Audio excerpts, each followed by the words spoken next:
بسم اللہ والصلاة والسلام علی رسول اللہ صلی اللہ علیہ وسلم، اما بعد۔ حفاظت کی دعائیں، دوسری دعا۔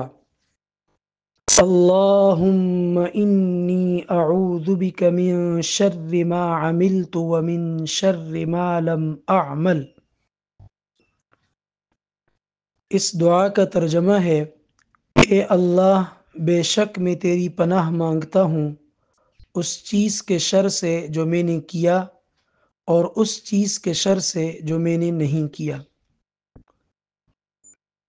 اللہم انی اعوذ بک من شر ما عملت ومن شر ما لم اعمل۔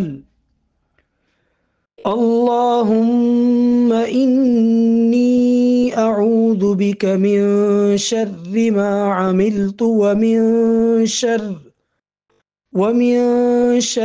ما لم اعمل۔ اللہم انی اعوذ بک من شر ما عملت ومن شر ما لم اعمل۔